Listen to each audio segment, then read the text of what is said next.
जय हिंद दोस्तों। कैसे हो? बढ़िया हो एकदम।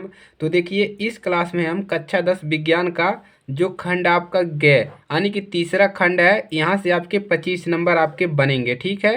तो जीव विज्ञान का आपका जो खंड गए है उसमें 25 नंबर का पूछेगा। तो इसमें देखिए, आपको 5 नंबर का जो है आपका यानी कि आपके 7 नंबर के क्या पूछेगा, अब बहुविकल्पी प्रश्न। ठीक है। तो बहुविकल्पी प्रश्न पूछेगा। तो इन्हीं के आज की क्लास में हम आपको 30 महत्वपूर्ण प्रश्न करवाएंगे, जो आपके पेपर में भी मान के चलिए मिल जाएगा। ठीक है। एनसीईआरटी क्वेश्चन होगा और आपके पेपर में भी आएगा और सेम क्वेश्चन आपको देखने को मिलेगा। ठीक है। तो आपको 30 प्रश्नों को तैयार करना है। इन्हीं में से प्रश्न आपके पेपर में, बोर्ड पेपर में हो या चाहे प्री बोर्ड हो, आपका इसी में से बन जाएगा। ठीक है। चलिए, तो प्रश्न आपके सामने है, चलिए एक एक करके इसको सॉल्व करते हैं। तो पहला क्वेश्चन है, मनुष्य में वृक्क एवं तंत्र का भाग है जो संबंधित है। ठीक है।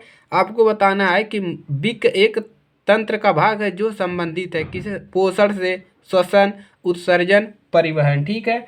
तो आपको बताना है कि जो मनुष्य का वृक्क है वो किससे संबंधित है। ठीक है। तो ये आपका राइट आंसर हो जाएगा। पहले का राइट आंसर है उत्सर्जन। तो राइट आंसर होगा आपका नंबर सी। ठीक है। चलिए, अगला क्वेश्चन है नंबर 2 पर, पादप में जाइलम उत्तरदायित्व है। ठीक है। पादप में जाइलम का क्या कार्य है? ठीक है। जल का वहन करता है, भोजन का वहन, अमीनो अम्लों का वहन, ऑक्सीजन का वहन। ठीक है। तो अपना राइट आंसर दीजिए। तो चलिए, इसका राइट आंसर जानते हैं। तो इसका राइट आंसर हो जाएगा आपका जल का वहन। तो जो पादप होते हैं वो जाइलम जो होते हैं क्या करते हैं, यानी कि जल का वहन करते हैं। ठीक है। जैसे हो गया पेड़ पौधे, ये क्या करते हैं? जल का वहन करते हैं। ठीक है। समझ में आ गया। चलिए, अगला क्वेश्चन है आपका, स्वपोषी पोषण के लिए आवश्यक है। स्वपोषी पोषण के लिए क्या आवश्यक है? ठीक है। कार्बन डाइऑक्साइड तथा जल, क्लोरोफिल, सूर्य का प्रकाश, उपरोक्त सभी। तो देखिए, स्वपोषी पोषण के लिए आपको क्या चाहिए? ठीक है। कार्बन डाइऑक्साइड भी चाहिए, जल भी चाहिए, यानी किसी पेड़ वगैरह को क्या चाहिए? प्रकाश का, सूर्य का प्रकाश भी चाहिए, क्लोरोफिल भी चाहिए। तो इसका राइट आंसर हो जाएगा उपरोक्त सभी। राइट आंसर होगा 3। ठीक है। तो चैनल पर नए हैं, सब्सक्राइब करिएगा। अपना कमेंट जरूर दीजिएगा कि आपको, ठीक है, इसके और भी हम बहुविकल्पी प्रश्न आपको करवा देंगे ताकि आपको कोई भी समस्या ना हो। ठीक है। चलिए, चौथा क्वेश्चन है, पायरुवेट। पायरुवेट के विखंडन से यह कार्बन डाइऑक्साइड, जल तथा ऊर्जा देता है और यह क्रिया होती है, यह क्रिया कैसे होती है? ठीक है।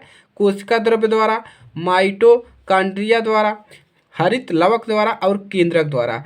तो इसका राइट आंसर हो जाएगा 4 नंबर का। तो 4 नंबर का राइट आंसर आपका होगा माइटोकॉन्ड्रिया। ठीक है। माइक्रोकांडिया द्वारा होता है, तो इसको आपको याद करना है।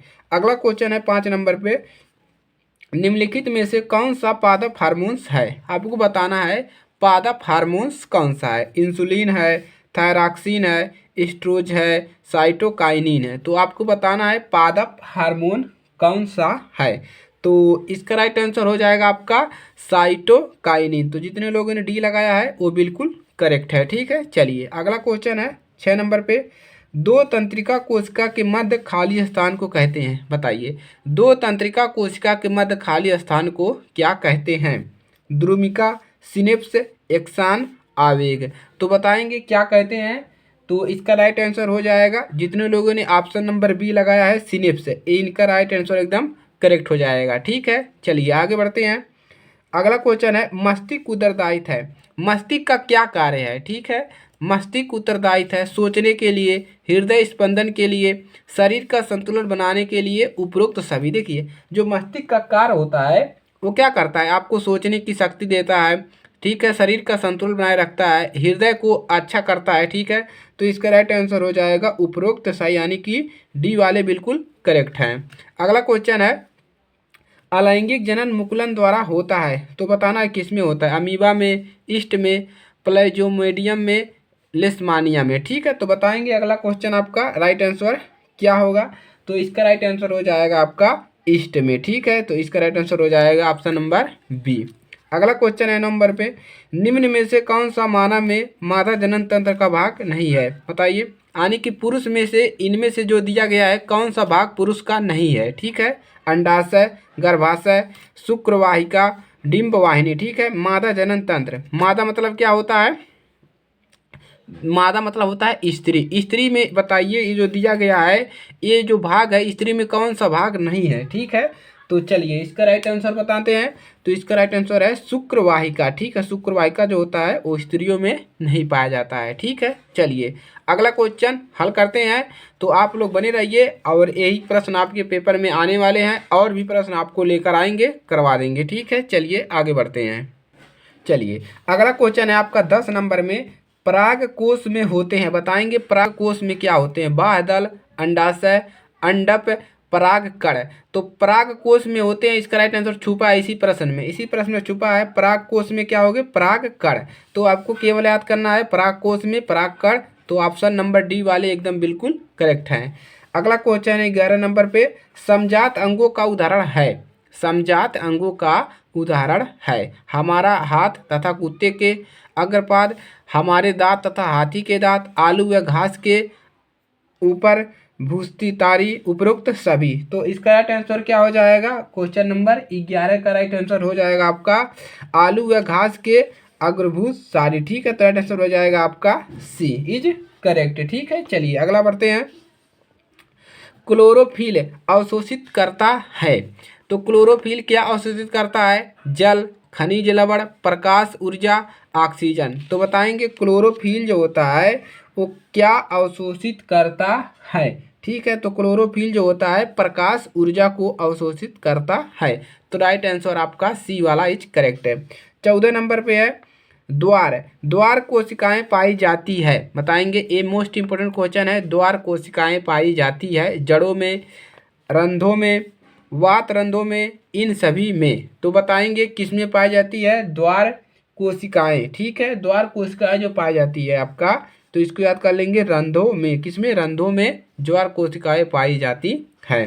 अगला क्वेश्चन है, निम्नलिखित में से कौन कौन विषम पोषी नहीं है। विषम पोषी कौन सा नहीं है, फफूंदी, फीता, कृमि, ईस्ट, मीन प्लांट। तो बताएंगे निम्न में से कौन सी जो है विषम पोषी नहीं है, तो मनी प्लांट, ठीक है। मनी प्लांट आपका राइट आंसर हो जाएगा। अगला क्वेश्चन क्या है 16 नंबर पे, वह प्रतिक्रियाएं जिनमें जटिल कार्बनिक अणु सरल अणुओं में टूटते हैं, इसको क्या कहते हैं।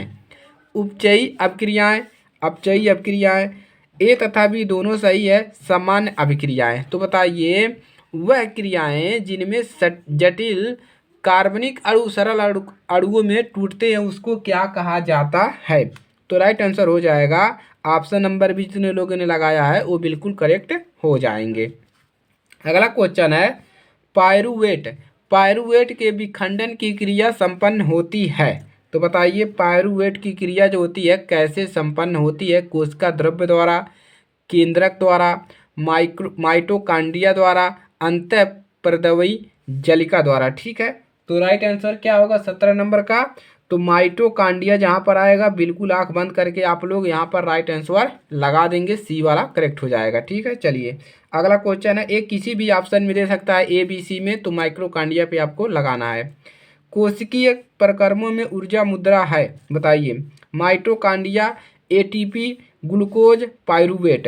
तो कोशिकीय प्रक्रमों में क्या पूछा है, कोशिकीय प्रक्रमों में ऊर्जा मुद्रा है, ठीक है। तो पायरुवेट में आप माइक्रोकांड्रिया लगाएंगे, लेकिन यहाँ पर माइक्रोकांड्रिया नहीं लगाना है।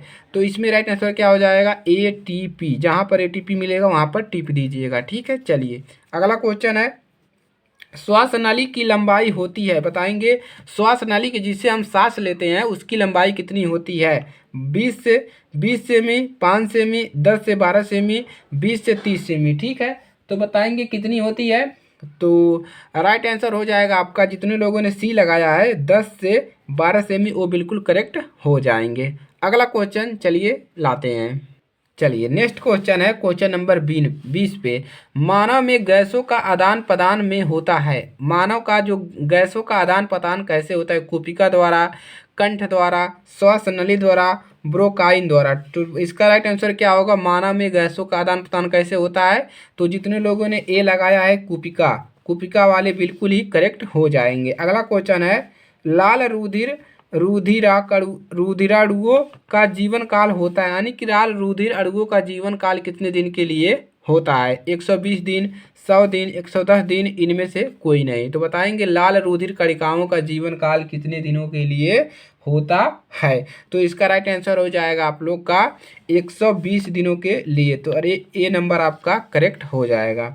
22 नंबर क्वेश्चन है, मनुष्य के हृदय में कोष्ठोवेसम, कोष्ठक यानी कि जिसको कहते हैं वेसम की संख्या होती है 1 2 3 4। ठीक है, तो जहाँ पर भी 1 2 3 4 ऑप्शन आपको दिख रहा है तो वहाँ पर आंख बंद करके आपको 4 नंबर पे आपको लगा देना है और यही बिल्कुल आपका सही हो जाएगा। अगला क्वेश्चन है, फ्लोएम द्वारा भोजन का स्थानांतरण होता है, फ्लोएम द्वारा भोजन का स्थानांतरण होता है सुक्रोज के रूप में, प्रोटीन के रूप में, हार्मोन्स के रूप में, वसा के रूप में। तो बताएंगे किसके द्वारा होता है? तो होता है सुक्रोज, सुक्रोज के रूप में जो होता है फ्लोएम का द्वारा भोजन का स्थानांतरण होता है। ठीक है, अगला क्वेश्चन है, वृक्कों का क्या कार्य होता है? यानी कि जो वृक्क होता है वो मानव वृक्क है। ठीक है, वृक्कों का क्या कार्य होता है? श्वसन, प्रजनन, उत्सर्जन, पाचन। तो जो वृक्क का कार्य होता है वो क्या होता है? वो होता है उत्सर्जन करना। एक क्वेश्चन हमने पहले भी करा दिया है। ठीक है, अगला क्वेश्चन है 25 नंबर पे, मस्तिष्क का मुख्य सोचने वाला भाग कहलाता है, यानी कि आपके मस्तिष्क जो है उसमें सोचने का भाग कौन वाला है? यानी कि जो जौन सा भाग सोचने के लिए आपको कौन, ठीक है, अग्र मस्तिष्क, मध्य मस्तिष्क, पश्चिम मस्तिष्क, अनुमस्तिष्क, किस मस्तिष्क के द्वारा आप सोचते हैं? ठीक है, तो इसका राइट आंसर हो जाएगा 25 वाले का अग्र मस्तिष्क। अग्र मस्तिष्क अगर ना रहे तो सोचने विचारने की क्षमता भूल जाएंगे। ठीक है, चलिए अगला क्वेश्चन है 26 नंबर पे, मनुष्य के मस्तिष्क में पाई जाने वाली अंतःस्रावी ग्रंथि है। ठीक है, मनुष्य के मस्तिष्क में पाई जाने वाली अंतःस्रावी ग्रंथि है थायराइड ग्रंथि, अधिविक्र, थाइमस ग्रंथि, पीयूष ग्रंथि। तो इसका राइट आंसर हो जाएगा आपका पीयूष ग्रंथ, आपका राइट आंसर हो जाएगा। डी वाले बिल्कुल करेक्ट हो जाएंगे। अगला है पुनर्जनन, पुनर्जनन का उदाहरण है, यानी किसको कहते हैं? पुनरुद्ध भवन। ठीक है, पुनरुद्ध भवन भी कह सकते हैं या पुनर्जनन, दो तरीके से आपको पूछेगा, पुनरुद्ध भवन या पुनर्जनन का उदाहरण है हाइड्रा में, प्लेनेरिया में, बायोफिल्म में, कबूतर में। ठीक है, तो राइट आंसर क्या हो जाएगा? 27 का राइट आंसर हो जाएगा। देखिए पुनर्जनन हाइड्रा में भी होता है और प्लेनेरिया में भी होता है, तो ए और बी आपका दोनों यहाँ पर आ जाएंगे। ठीक है, चलिए अगला क्वेश्चन है और लास्ट क्वेश्चन है, पौधों में कायिक प्रवर्धन के लिए कौन सा भाग अधिक अनुकूल है? कायिक प्रवर्धन के लिए पौधों में कौन सा भाग अनुकूल है? तना, पत्ती, जड़, प्राकालिका। ठीक है, तो बताएंगे कौन सा अनुकूल है? तना। तो राइट आंसर क्या हो जाएगा? तना। कायिक प्रवर्धन क्या होता है? जैसे केले से केला उगाना, अब गुलाब के पौधे से यानी कि तने से गुलाब का पेड़ लगाना। ठीक है, तो यही हो जाएगा आपका कायिक प्रवर्धन। ठीक है, चलिए तो ये आपके हैं पूरे आपके 28 क्वेश्चन जो आपके पेपर के लिए मोस्ट इम्पोर्टेंट क्वेश्चन है, तो इसको तैयार कर लीजिए। आगे भी हम आपको तैयार करवा देंगे और अपना कमेंट जरूर दीजिएगा कि कमेंट करिए भर भर के कि आपको और क्या पढ़ने हैं और आपका कौन सा सिलेबस छूटा हुआ है। ठीक है, चलिए दोस्तों के पास शेयर कर दीजिएगा अपने फ्रेंड सर्किल में ताकि उनकी भी मदद हो सके। ठीक है, मिलते हैं नेक्स्ट क्लास में, तब तक के लिए जय हिंद, वंदे मातरम।